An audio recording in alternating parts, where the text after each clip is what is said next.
Okay, so thanks everybody for sticking around.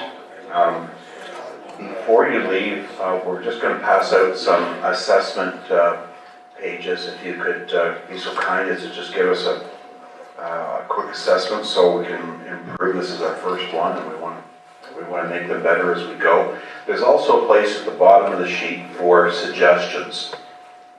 So based on what people are telling us, and there's probably 100 or 200 topics that we could talk about.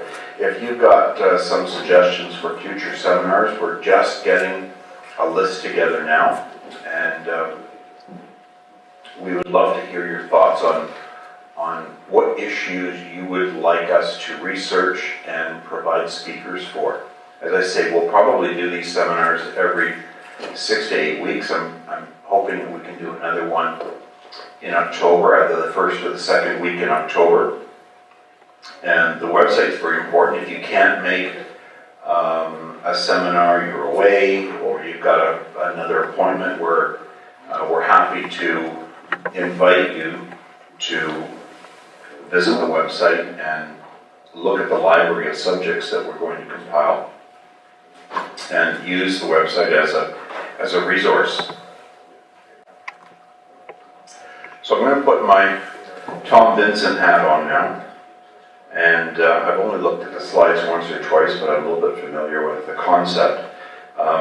There's different types of retirement living. There's long-term care homes, there's assisted living, but what we're going to talk about today is the adult community lifestyle living. We are lucky to have one in Collingwood, along with two retirement homes, Raglan Village and Chartwell, which Chartwell I'm pretty familiar with because my mother-in-law was there for the better part of 10 years.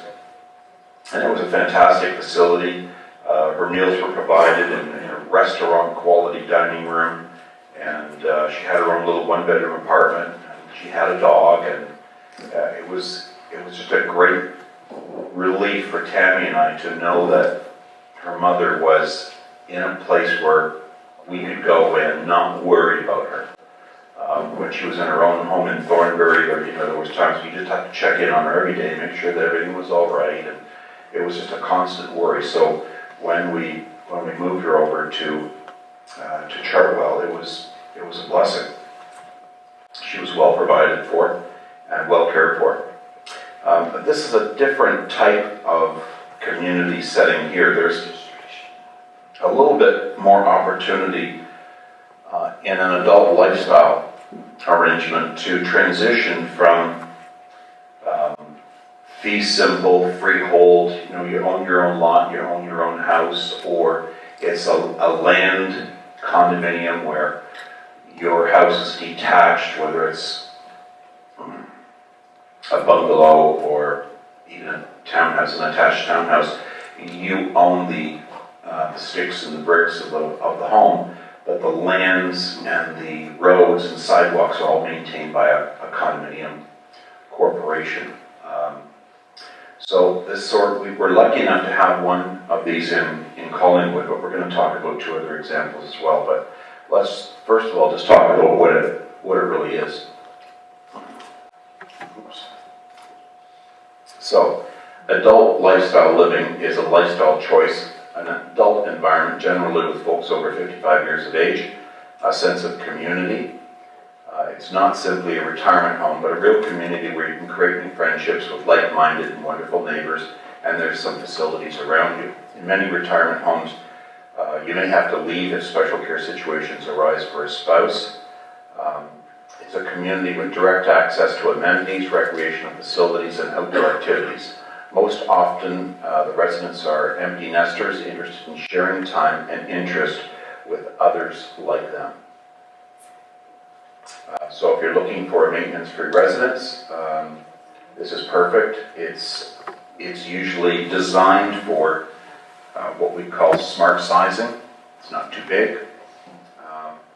It's looking for a choice of housing to suit any situation now and in the future. So there might be smaller units for single people. There might be larger units for couples, and maybe a place to have a guest So different size units.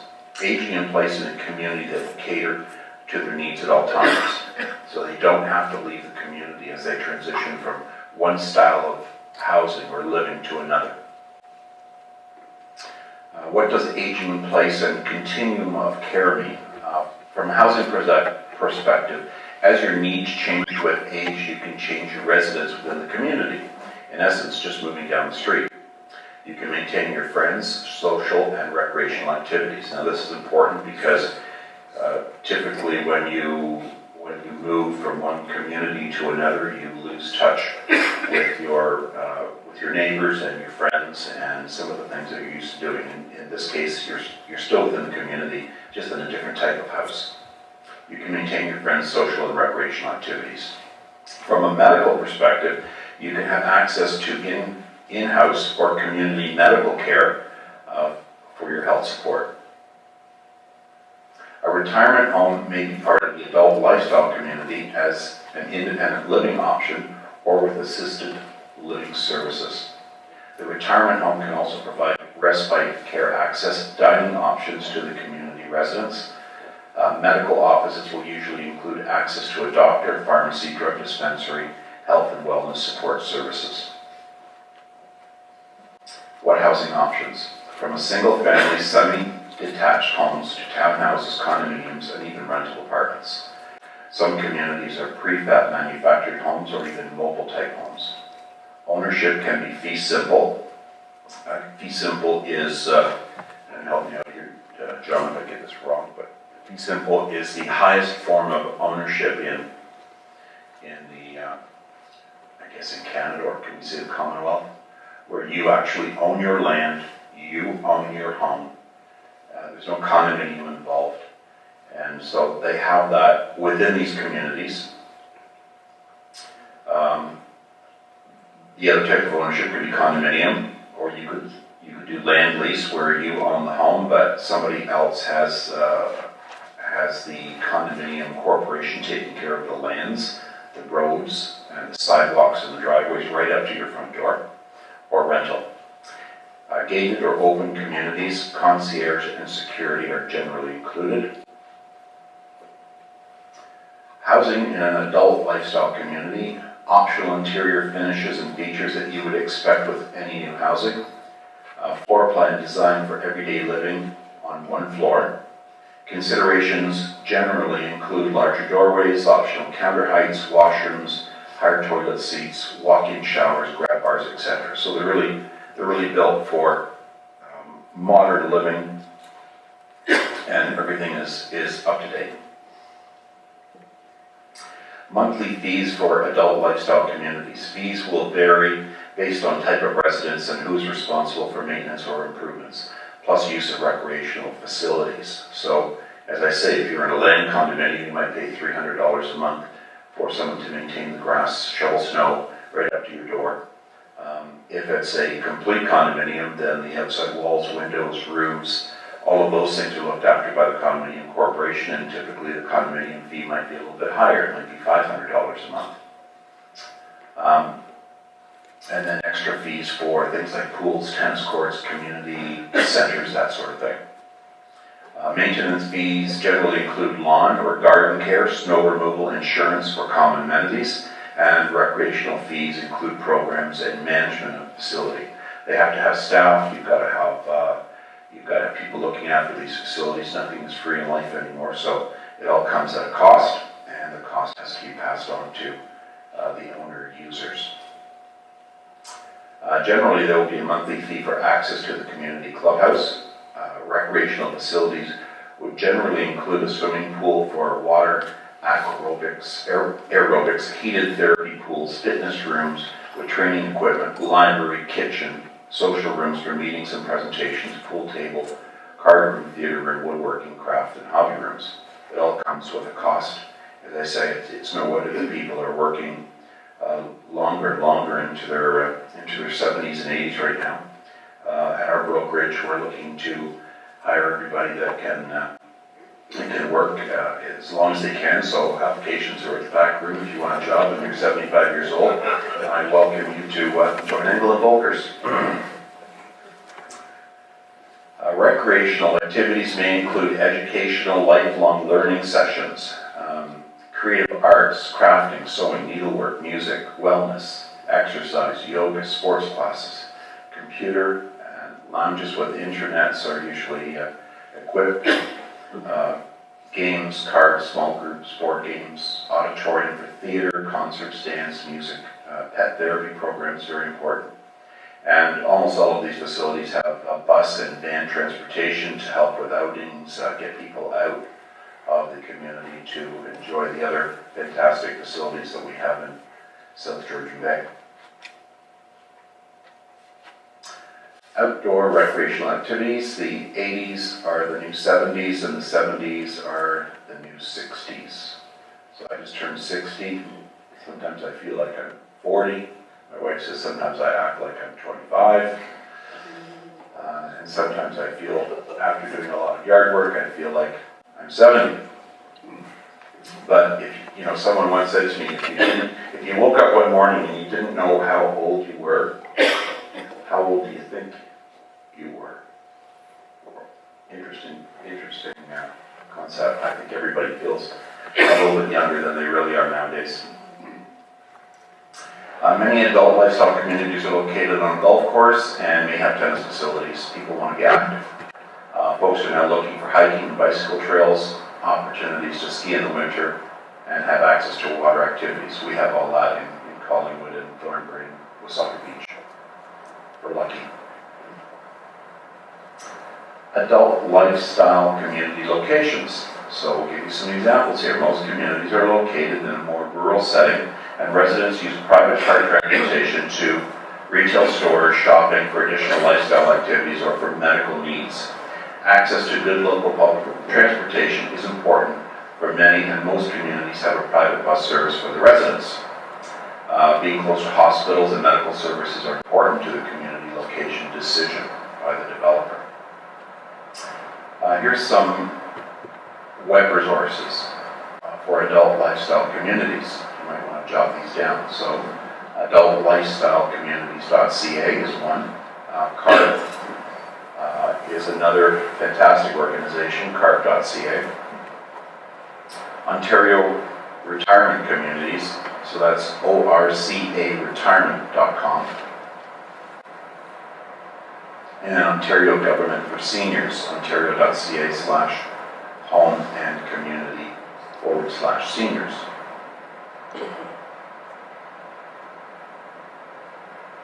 Example of lifestyle communities. So here we have Briar Hill Adult Lifestyle Community in Alliston.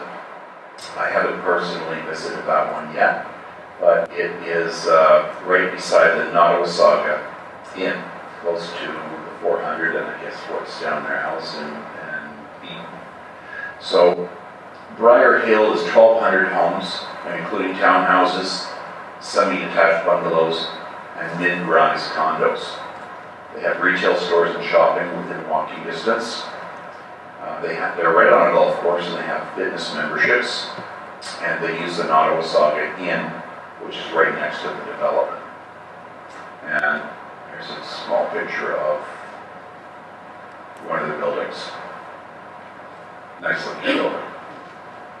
Then we have Village by the Arboretum in Guelph. Over 500 single-family homes, townhouses, and condominiums. I don't have a breakdown on how many single-family homes there are, how many townhouses, or how many condominiums, but that's a total of 500. Close to shopping and access from the across from the University of Guelph. A large community center, tennis courts, and medical center. And that's what it looks like. There's their welcome center lobby. And then we have Balmoral Village in Collingwood. Now this is Tom Vincent's project.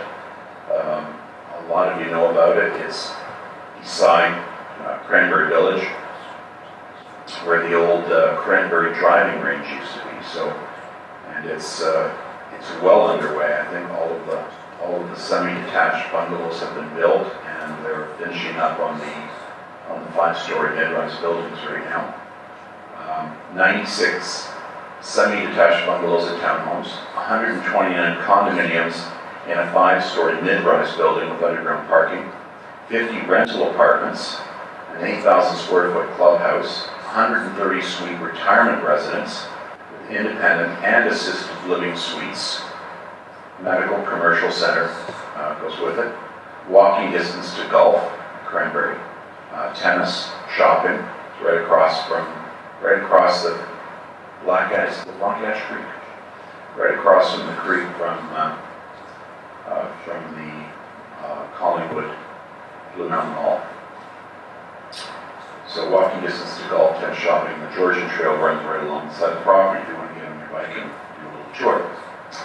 And that's what it looks like. So if everybody's familiar with our downtown, Cranberry Village is just above it, Cranberry Views, and then just below it is the regional commercial shopping center. And then in between the shopping center and Balmoral is the Black Ash Creek and the trail. So you could literally take a bicycle or walk to downtown. That is what the master plan looks like. And as I say, it's coming along nicely. I don't know how many units are sold or how many units are available. If Tom was here, he'd be able to help us with those questions, but that's it. Again, is their site plan. So, thank you very much. I'm not Tom Vincent, so I probably can't answer any of your questions. But I thank you for your time today, and you're welcome to stick around and ask any of us any questions that you might have a little bit more to eat, and take your time. So thank you very much for attending our very first seminar.